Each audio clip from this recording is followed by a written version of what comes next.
radio waves, right? Kilohertz, megahertz, whatever, and hertz. So hertz is Hz, and Hz, it basically just means 1 wave per second.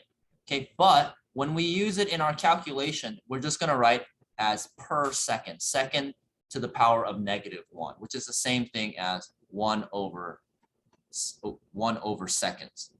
Okay, this is how we represent it in our calculations. Technically, it means waves per second, but we just write per second. Okay, so quick example right here, 820 kilohertz, KHZ, is a typical frequency for an AM radio station. And we can write that in different ways. We can write it as 820 kilohertz. We know kilo means 1,000. So that's the same thing as 820,000 hertz. And we can also write that as 820,000 per second. Okay.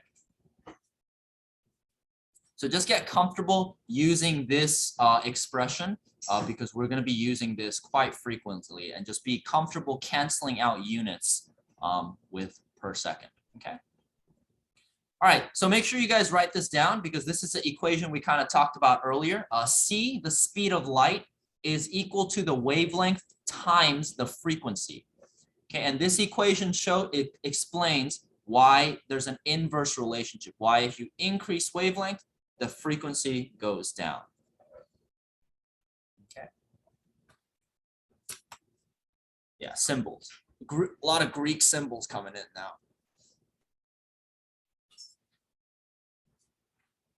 Just to let you guys know, I will very often write this one, the wavelength, incorrectly. It's supposed to go like this, but I write it like this a lot because this is a Korean alphabet character. And so I'm too used to writing this. So if I do this, just know it means that. It's the same thing. Okay. Yeah. It's Chinese too? Oh, okay. For sure. Hopefully you guys don't make the same mistake as me. I got stuck writing this forever. I didn't even know there was a difference until like 2 years into Chem. All right. So that's going to be the equation that we're going to be using very frequently. Okay. Now here we have this very nice picture of the electromagnetic spectrum, and it kind of tells you what the different types of light are, what their wavelength is, and what their frequency is, and how much energy they have. So on the very right, we have the biggest wavelengths. And if you look at the numbers, this is huge. Okay, radio waves, the wavelength, the distance between the waves can be miles long. And so it's very low frequency, right? Because if the distance between two waves is like a mile, you're not going to be getting that many waves relative to the other ones per second. And so if you notice, the wavelength is huge. The frequency is also very low. The numbers are very big. You're not going to be getting very many per second. Okay, but also that means it has very low energy. Okay, next we move to the right. We got microwaves, right? Microwaves have a little bit more energy, but still not a lot. And then we move to infrared. And then this little section right here is the light that you and I can see. Okay, so that's going to be all the colors, right, that we see, that we are able to see.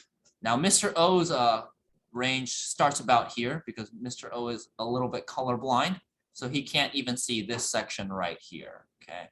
Just kind of looks like brown to me. Okay, so I am less gifted than you guys. I can't see this part of the spectrum, okay? And then as we move to the left, we get more energy, ultraviolet light, which is why UV rays can give you skin cancer and things like that. It's because there's more energy. And then we move further and we got X-rays, and then we got gamma rays, okay?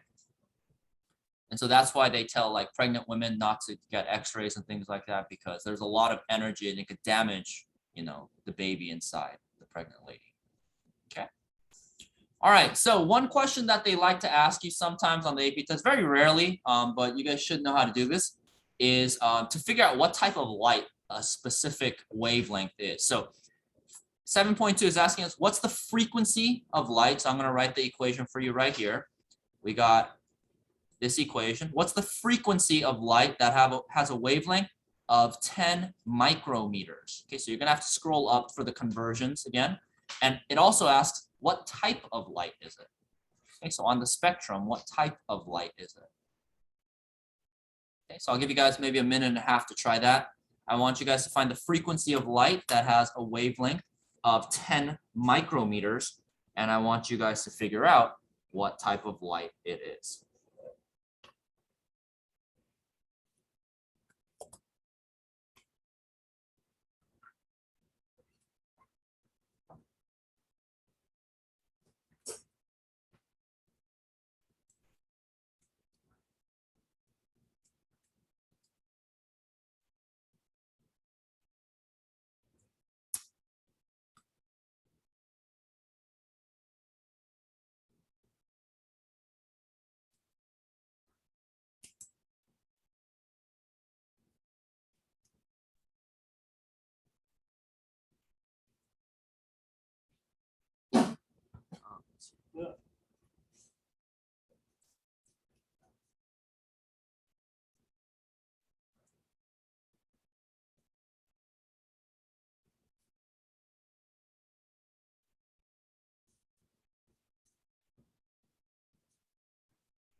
Yeah, what's up, Great? No, you don't have to memorize it. I know. I don't have it memorized. Alrighty, guys, let's go over the calcs and then we'll move on. So we said that we're going to be using C is wavelength times frequency, and we just need to plug in the number. So we're looking for frequency, which means we're going to be calculating for this value right here. So I can rearrange my equation into frequency is equal to the speed of light divided by wavelength, right? You could have solved it out however you wanted, but ultimately the calculation you're going to do is C divided by wavelength. Okay, so that's going to be my equation. I do recommend getting comfortable rearranging like this though, because it'll help with the concepts coming up. Now let's plug in the value for C. What is the speed of light? Yeah, 3 times 10 to the 8, and the units are meters per second. Okay, we're going to divide that by the wavelength, and it looks like we have 10 micrometers. Now, micrometers is the same thing as 10 to the negative 6. And so all you need to do is really 10 to the negative 6. If you converted this into 1 times 10 to the negative 7, that's fine as well. But I'm just going to plug it in like this. It's going to give you the same value. And then the units are just going to be meters. Okay. Now, if we do that, we have meters on top, meters on bottom. And so the units we'll have is per second, right? At seconds to the negative 1. And so we know we're doing this correctly. All right. So I know some of you guys might have calculators that can just do this directly. But if you don't, if you guys remember, I'm going to show you guys how to do scientific notation calculations without a crazy calculator. First, you just need to take the normal numbers. So we got 3 and 10, and we just do the operation. So we do 3 divided by 10. That's going to give us 0.3, right? Because we're doing 3 divided by 10. And then we're going to write times 10 to the power. Now, if there's a number on top and there's a number on the bottom, or if we're dividing these exponents, we have to subtract them. So we have to do 8 minus negative 6. So if we do 8 minus negative 6, that's the same thing as plus 6. So it's going to be 10 to the power 14. Okay, per second. But we got to do scientific notation. So we move the decimal 1 time to the right. Okay, let's try this again. If I move the decimal to the right, what happens to the exponent? Does it go up or down?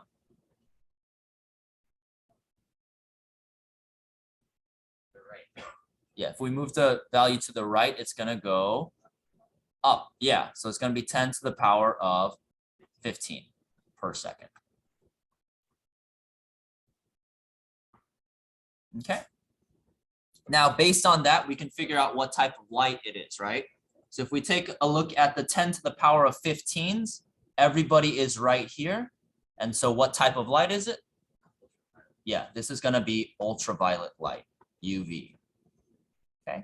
Another way we can find out what type of light it is by just looking at the wavelength, right? It's 10 times 10 to the negative 6. That's the same thing as 1 times 10 to the negative 7 meters. So if we look at 1 times 10 to the negative 7 meters, it's right here. And that way we know that it's ultraviolet light. So we can double confirm that. Okay. Make sense? All right, so we have another problem, 7.3, but it's basically the same thing. Just I give you the frequency instead. So we're going to skip that one so that we have some time to go over more stuff. Okay. All right, so the second section is about something called quantized energy. Now, quantized energy, it can be a little bit hard to understand because it's very different from what we know in the physical world that we're comfortable with, the macroscopic scale. Okay, so when solids are heated, they emit radiation, which means they glow, right? So if you guys have seen in movies or maybe in real life, maybe if your stove works like this, if you heat up a piece of metal, it starts glowing, right? With a color, depending on what type of metal it is. So if you have an electric stove, that you'll see the metal glowing red, or in a light bulb, the metal will glow white.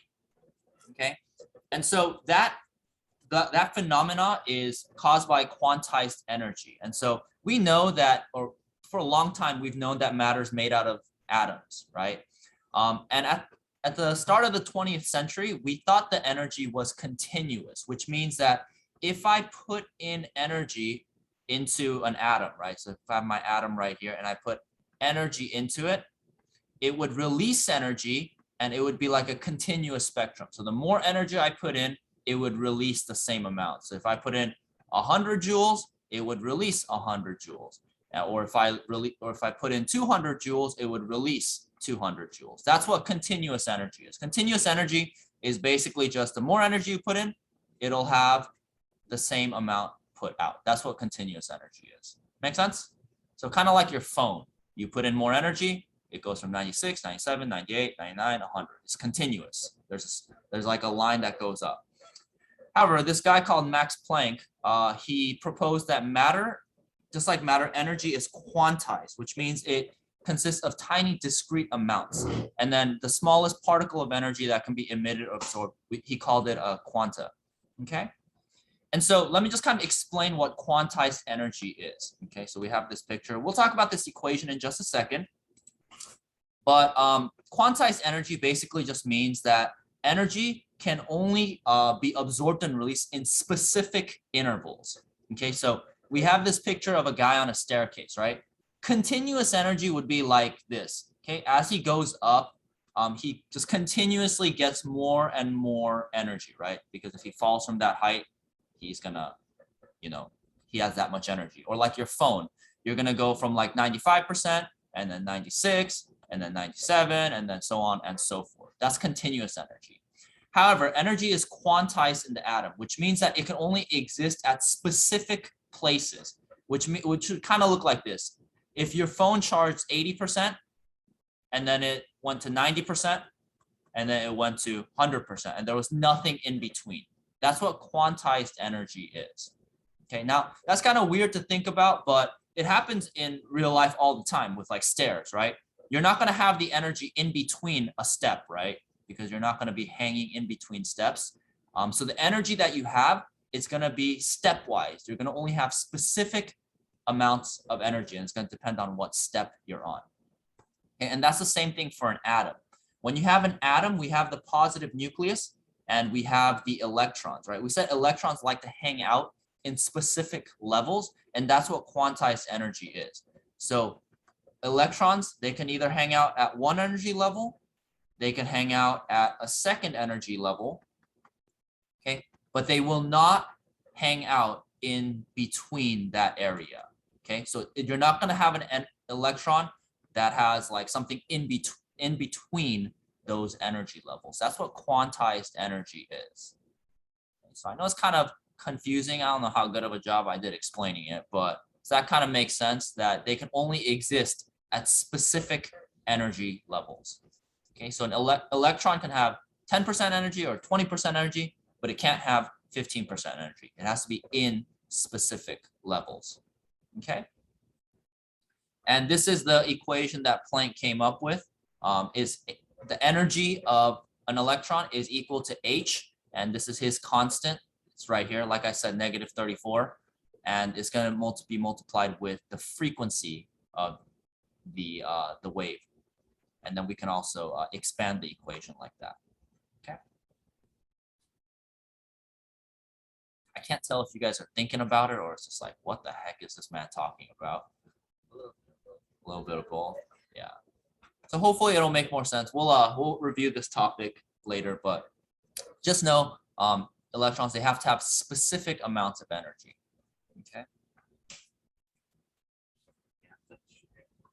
It is. It's very strange. That's why the smaller things get, the more it doesn't make sense. It's harder to understand. What's up?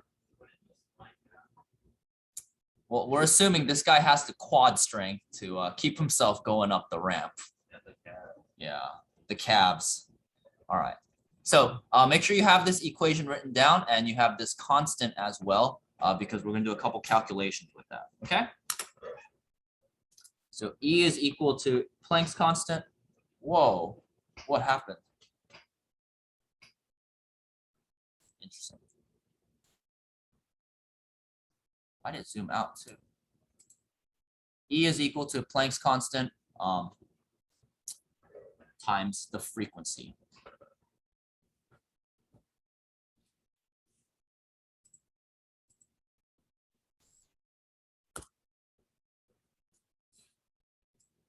Okay, so using that equation, let's try solving 7.4. Now, 7.4 is an interesting problem.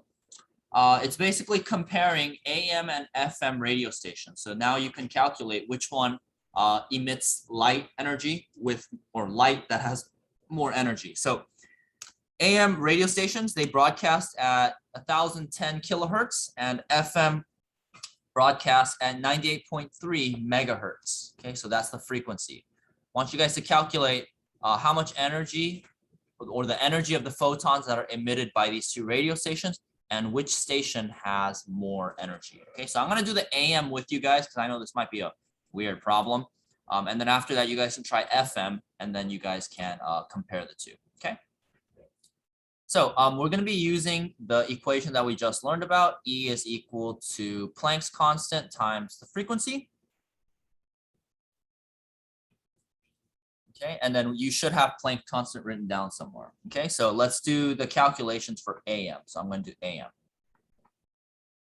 Okay, so we're calculating for energy. So Planck's constant is going to be 6.63 times 10 to the power of -34 joule seconds. Okay, so we're just plugging in the values. Okay, the frequency is 1010 kilohertz. Okay, now if we have kilo, that means 1,000 or 10 to the power of 3. Okay, so we're just going to multiply that by 1010 times 10 to the power of 3 hertz.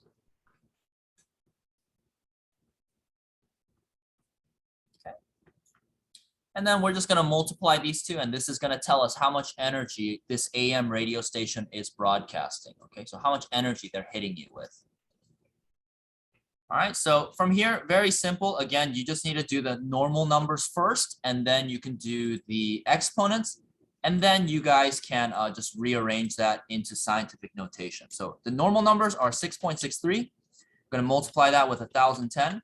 So that's going to be 6696.3. So I'm just going to write that down here. 6696.3 times 10 to the power of. Now, since we're multiplying, what should we do with the exponents? Yeah, you're gonna be adding. Remember, dividing is subtracting the exponents. Multiplying, the opposite, is adding the exponents, okay? So you're gonna have to add. Make sure you guys review the scientific notation stuff. Okay, so it's gonna be negative 31. It's negative 34 plus 3, negative 31. And the units, so we have hertz. What does hertz stand for? Yeah, per second. So this can actually cancel out with the seconds right here, which makes sense because if we're finding energy, we're gonna want to find joules. Joules is a measurement of energy. Okay, and then from here, we just need to convert into scientific notation. So 1, 2, 3 to the left. That'll give us 6.6963 times 10 to the power of, is it gonna go up or down? Yeah, it's gonna increase, it's gonna go up. So it's gonna be negative 28 joules. I know this is pretty confusing, right? The up and down. Okay, so that's gonna be how much energy the AM radio station is going to be emitting. Yeah, what's up, Ray?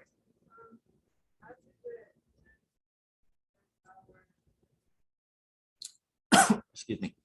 So we have 10 kilohertz, right? Kilohertz, 1 kilohertz is equal to 1,000 hertz, which is the same thing as 10 to the power of 3 hertz. So we just put it in the back. But if you wanted to just multiply it by 1,000 and just plug in 10, 10, 1, 2, 3. If you wanted to put that in 1,000,000, 10,000 hertz, that would be fine too. You would still get the same value. All right, so I'm gonna give you guys a second. You guys can work with the person next to you. I want you guys to find out how much energy the FM radio station has. Just keep in mind this is megahertz. So just make sure you guys find the conversion. Give you guys a minute to calculate that and figure out which one has more energy.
All right, maybe another 20 seconds to finish up.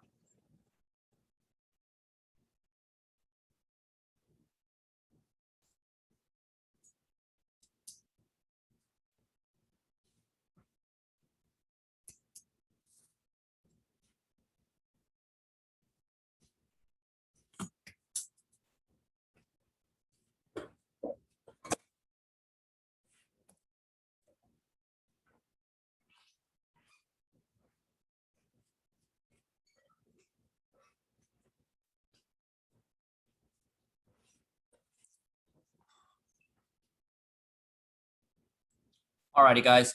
So you guys should have plugged in these values. The H is still the same. It's still Planck's constant. And then the new frequency, 98.3 megahertz. Megahertz is 10 to the power of 6 hertz. So we just plug that in. And then when you guys do your calculations, you guys should get 6.517 times 10 to the negative 26 joules. Okay, just keep in mind, if you move the decimal to the left, exponent increases, and which means that that magnitude of the negative one will decrease, and then right, the exponent will decrease. Okay. Okay, so we have our two values. So which one releases more energy, AM or FM? Yeah, FM, because the exponent is negative 26, which is technically bigger than negative 28. So FM releases more energy. Okay. Yes, I know. Sometimes I still get mixed up with these exponents too. Alrighty, any questions? Hopefully that equation's pretty easy to use. Okay, we're gonna do one more topic and then we'll take a quick break before we finish up. Actually, let's take a break right now. I'll give you guys 7 minutes to go to the restroom, kind of relax, and then we will come back together and move on. Alrighty, guys, so let's move on. So here we're going to be looking at, I guess this will help you guys understand quantized energy. Now, one of the reasons why we know that energy is quantized in an atom is because when you put energy or light energy into an element, it releases very specific light waves. Okay, so here we have a hydrogen emission spectrum. Basically, the light, the colors that hydrogen gas releases when you put energy into it. So if energy was continuous, right? If we had continuous energy, if we had a hydrogen atom and then you put energy into it, what that means is it should be releasing like a rainbow of color, right? All the different colors in the rainbow, because it would have to hit every single one of them, right? Because it would be continuous. It would be a spectrum. If it was continuous, it would release red, it would release orange, blue, yellow, green, blue, purple, and indigo. Okay, so it should release, yeah, I know the rainbow. Okay, so it should release every single color, right? If it was continuous. However, the weird thing is when you have a hydrogen atom, if you put in energy into it, if you put energy, it only releases 4 different types of light. Okay, we have red at 656, 486 green, blue 434, and 410. Now, what this tells us is that hydrogen can only release 4 different types of energy, which means the electrons inside hydrogen must have only 4 different amounts of energy. They exist at certain energy levels. Okay, so they can't release all the different colors, so they can't exist at every single spectrum. Yeah. Kind of like the stations matter for like water when it's like a fair amount of melting. Yeah, exactly. So it has to be at a specific amount. It can't be like continuous. Exactly. So that's how you guys might have seen this, like a shell model for an atom. Bohr took Planck's work and then he came up with this theory that, hey, electrons exist in shells because depending on how far away they are from the atom, they'll have different amounts of energy. Now, you probably know that they can't exist in between the shells, which is why it's not continuous. They have to exist at specific shells, specific energy levels in order for them to release only specific amounts of energy. Yeah, Melanie.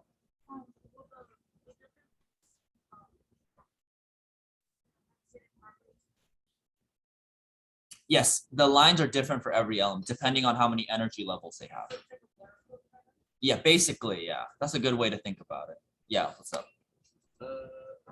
Wouldn't like the types of energy be like restricted to like that isn't that so like types of like elements like hydrogen and gas four, but then like it'd be like the uranium, right?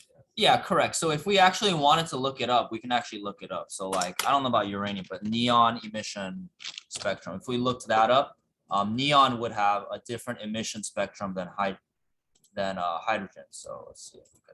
So this is hydrogen up here. It's only 4 lines, right? But if we look at like mercury, different line spectrum, neon, different light spectrum, because each of the different elements has electrons at different energy levels. And so depending on what the energy levels are, it'll emit different types of light.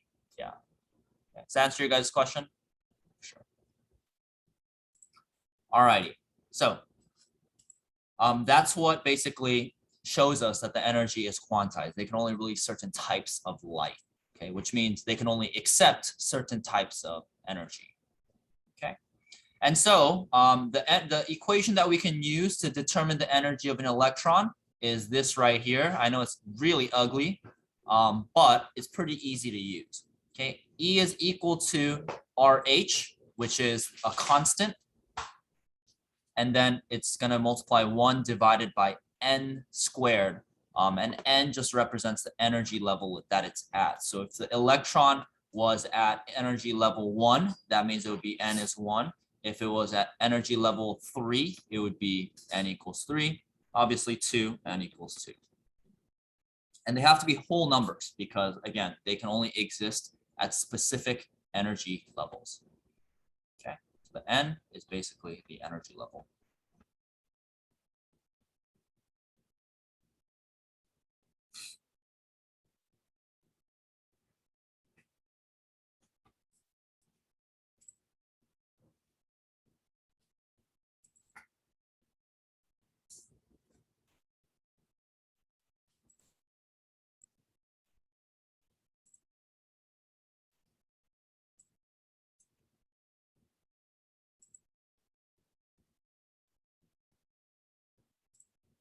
Okay, so just make sure you guys have that written down somewhere.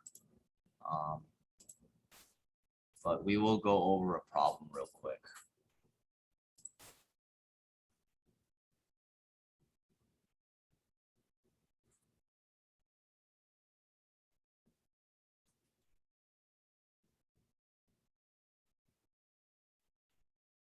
Alrighty, guys. So let's try 7.5 together, and then we will move on to the last thing. Very short thing for today. Okay. We're going to calculate the energy that is released by an electron. I guess I should specify in a hydrogen atom when it drops from n equals 4 to n equals 1. Okay. So we're looking at the change in energy, basically. Okay. And we know that if we ever have a change in something, it needs to be the energy of the final state minus the energy of the initial state, okay? Okay, so let's start with the final state. Okay, if an electron drops from n equals 4 and then it drops to n equals 1, what is the final energy level, 4 or 1? 1. The final energy level is going to be 1 because that's where it drops to, right? That's where it ends up. Okay. So the energy final will be n equals 1. And then the initial energy will obviously be where it started at, which is n equals 4. So that means we're going to have to calculate energy 2 times using this equation. Once for energy level 1 and once for energy level 4. So I'll do 4 with you. 1 with you. And then you guys can try 4. So let's start the final energy.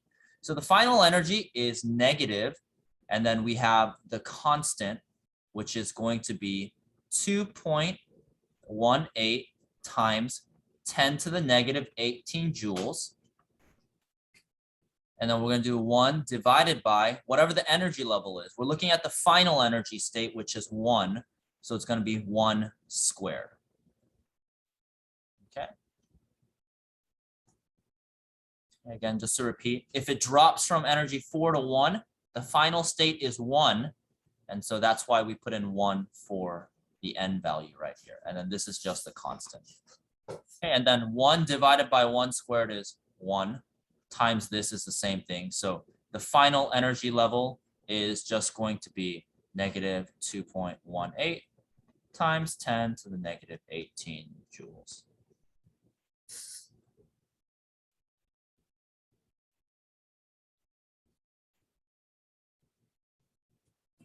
Okay. So hopefully the equation is not too hard to use. What I want you guys to do now is take about a minute. I want you to find the initial energy level. So at n equals 4. And then after that, see if you guys can use those two numbers to figure out the change in energy. How much did the energy change when the electron dropped from 4 to 1? Okay.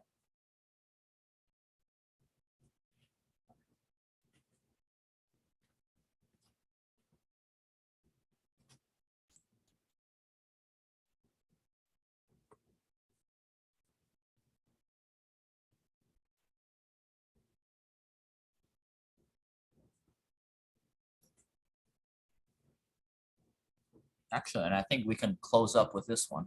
This will be the last problem for today.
Alrighty, guys. So I'm gonna start finishing this up. But if you guys are finishing up, feel free to take your time. So we're gonna plug in the values into the equation. So we got 2.18 times 10 to the negative 18 joules because that's a constant.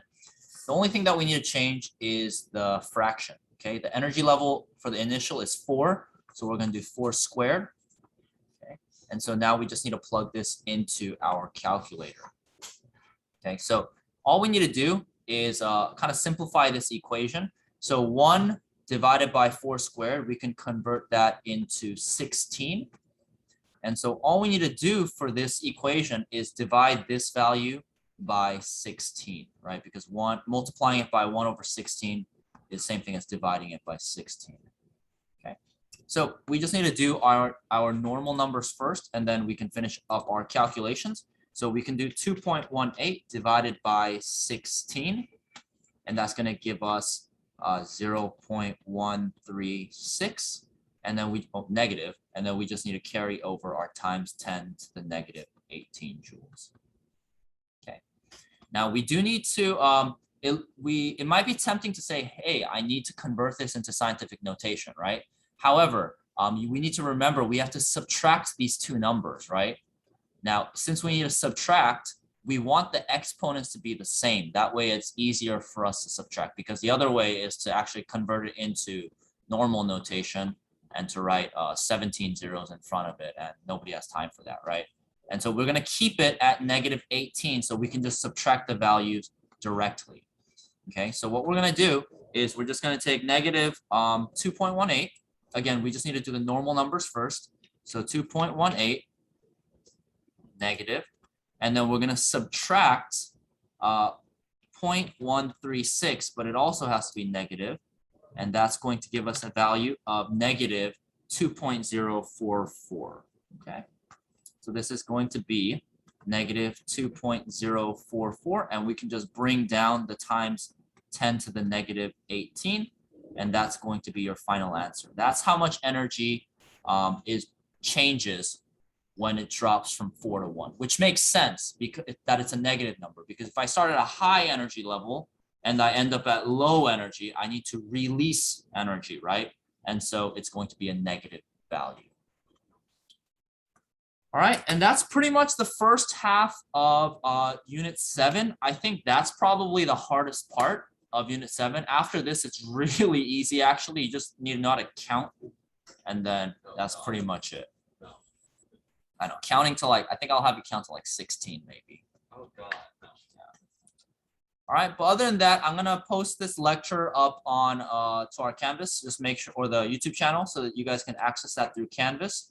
And yeah, if you guys need to review this information, I think you should be able to do the first half of the homework assignment for Unit 7. Okay. Okay. Other than that, we're pretty much done for today. You guys can just relax, enjoy the rest of the class period, and let me know if you guys have any questions.